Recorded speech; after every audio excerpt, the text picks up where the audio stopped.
1973 was a strange year for music. Between the established superstars and emerging legends, 10 songs slipped through the cracks to become massive hits before disappearing forever. These are their stories. Dutch prog rock band Focus created one of the year's most bizarre hits with Hocus Pocus. The song featured no real lyrics, just yodeling and nonsense sounds from vocalist This Van Leer, who also played flute and keyboards. The band recorded it in 1971, but it didn't catch fire in America until 2 years later, when a Philadelphia DJ started playing it. Van Leer, now in his 70s, still performs and teaches music in the Netherlands. The other members scattered across Europe, with guitarist Jan Akkerman becoming a respected jazz musician. Here's the controversy. Hocus Pocus was actually inspired by Van Leer's frustration with the music industry. The yodeling and gibberish were his way of mocking what he saw as the dumbing down of popular music. He never expected it to become a hit, especially in America. The joke was on him when it reached number 9 on the Billboard Hot 100, proving that sometimes the music industry really doesn't care what you're saying. The Independents were a Chicago soul group that rode the wave of the Philadelphia sound to create Leaving Me, a smooth ballad that hit number 21 in 1973. The group formed in 1971 when Chuck Jackson and Marvin Yancey decided to blend gospel harmonies with contemporary R&B. Producer Carl Davis helped them craft their sound at Chess Records, giving them that polished Chicago soul style. The group disbanded in the late 70s, with Jackson pursuing solo work and Yancey becoming a successful songwriter and producer, notably working with Natalie Cole on several albums. The dark side of their success involved the music industry's treatment of black artists in the early 70s. Despite Leaving Me being a substantial hit, the Independents never saw significant royalties from the song. The group later discovered that the record label had sold the rights to their music multiple times, leaving them with minimal compensation. Chuck Jackson spent years in legal battles trying to reclaim ownership of his work. A common story for many African American artists of that era. Barbara Fairchild's The Teddy Bear Song became an unlikely country crossover hit in 1973,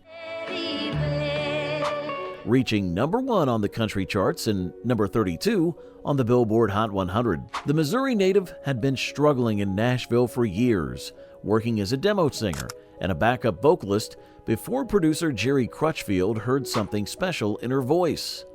The song itself was a sweet, almost childlike tune that connected with both country and pop audiences. Fairchild continued recording throughout the 80s, but never matched this success. She eventually retired from music and became a Christian counselor, though she still occasionally performs at county fairs and small venues. The song's success came with an unexpected price. Fairchild received death threats from radical feminists who viewed the Teddy Bear Song as promoting childish, submissive behavior in women. The lyrics, which compared a woman's need for comfort to a child's attachment to a teddy bear, were seen as regressive during the height of the women's liberation movement. Fairchild defended the song as harmless, but the controversy followed her throughout her career and contributed to her eventual withdrawal from the music business. New York trio Gunhill Road captured the generational divide of the early 70s with Back When My Hair Was Short, a folk rock song that reached number 40 in 1973. The group consisted of Glenn Leopold, Gil Roman, and Steve Goldrich, 3 friends from the Bronx who met in college. Their acoustic bass sound fit perfectly with the confessional singer-songwriter movement of the time. The song's nostalgic lyrics about growing up and changing resonated with both younger listeners experiencing those changes and older ones remembering them. The group released 2 albums before dissolving in 1975. Leopold continued writing songs and eventually became a music teacher, while Roman and Goldrich left the music industry entirely. The trio's story took a tragic turn when it was revealed that their record label, Kama Sutra, had ties to organized crime. Label executives used the company to launder money and several artists, including Gunhill Road, were unknowingly involved in financial schemes. When the label folded in 1975, the group discovered that their publishing rights had been sold to shell companies, leaving them with no control over their music. The experience soured them on the music industry permanently. If you're enjoying these forgotten stories, make sure to hit that like button and subscribe for more deep dives into music history. Share this with anyone who remembers when these songs ruled the airwaves. New York City was a 5-piece R&B group that created one of 1973's most uplifting hits with "I'm Doing Fine Now." The song reached number 17 and became a staple of the early disco movement. The group formed in 1972 when producer Wes Farrell assembled Tim McQueen, John Brown, Claude Johnson, Edward Shell, and Sonny Westbrook.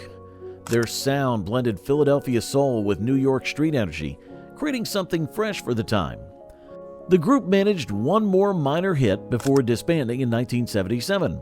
Most members returned to session work, with Tim McQueen becoming a successful producer and songwriter for various R&B acts. The group's name caused constant confusion and legal threats.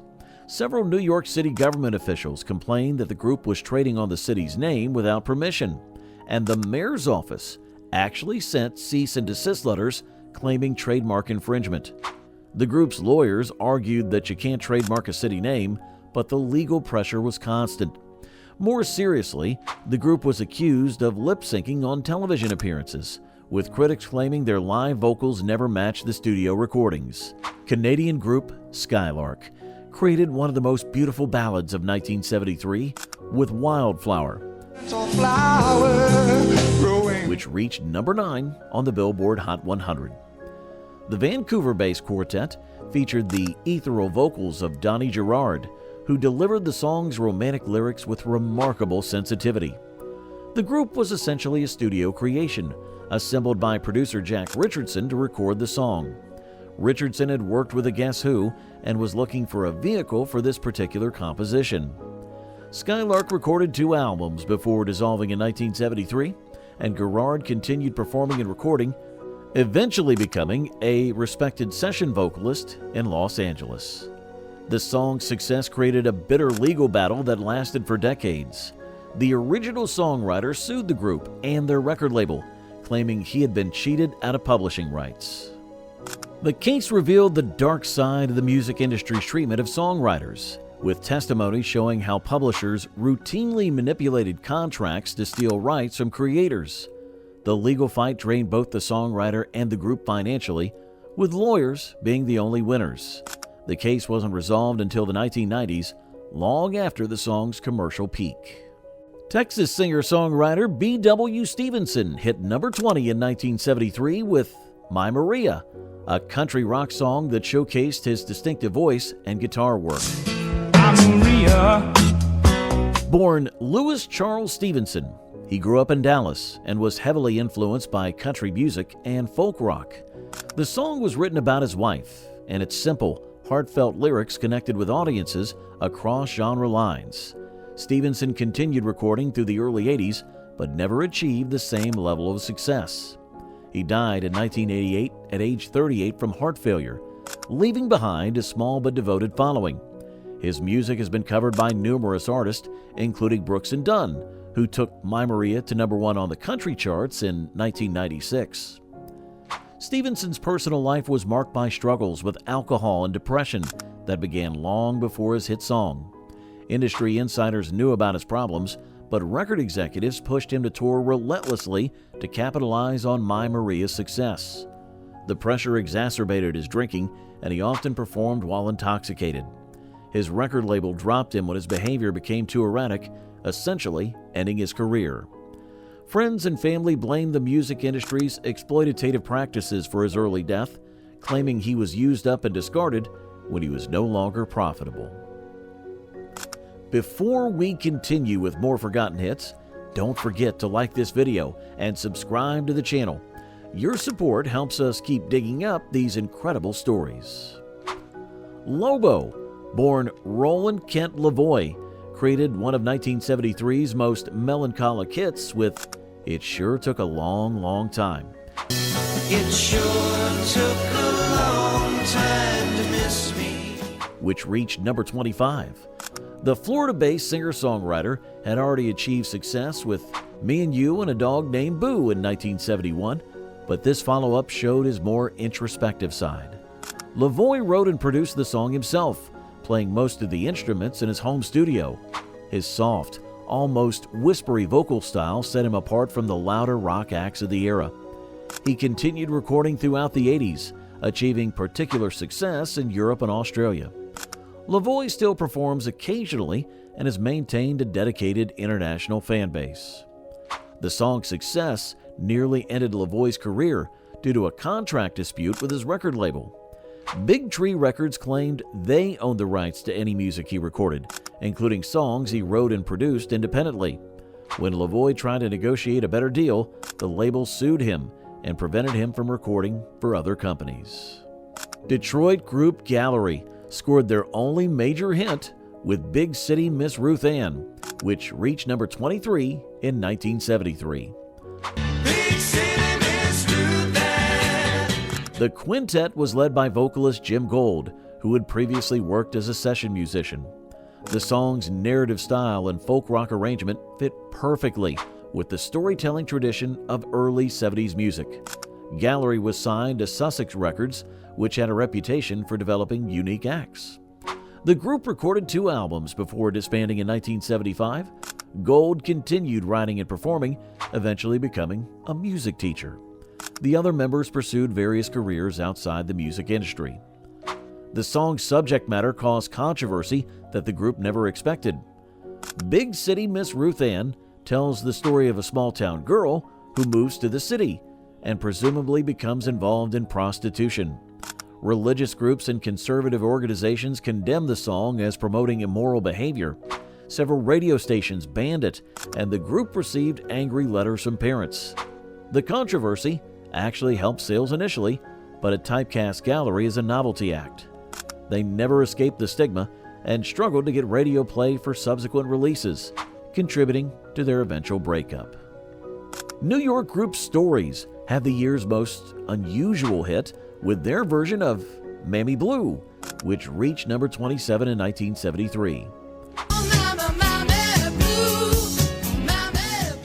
The song was originally recorded by French singer Nicoletta, but Stories transformed it into a hard rock anthem. The group was led by Michael Brown, who had previously been a member of the Left Bank and featured the powerful vocals of Ian Lloyd. Their version featured heavy guitar work and Lloyd's distinctive high-pitched vocals, creating something completely different from the original. Stories recorded several albums, but never matched this success. Brown eventually became a successful songwriter and producer, while Lloyd continued performing with various bands. The song's origins created an international copyright mess that lasted for years. The original French writers claimed Stories had stolen their composition, while Stories' record label insisted they had properly licensed the song. These 10 songs are snapshots of a music industry in transition, caught between the innocence of the 60s and the cynicism that would define later decades. The artists behind these songs learned hard lessons about fame, money, and artistic integrity. Some survived and adapted, while others were consumed by the very industry that made them famous. If these stories surprised you, make sure to subscribe for more deep dives into music history, and like this video if you learned something new, and share it with fellow music lovers who appreciate the stories behind the songs. So, what other years should we explore? Let us know in the comments below.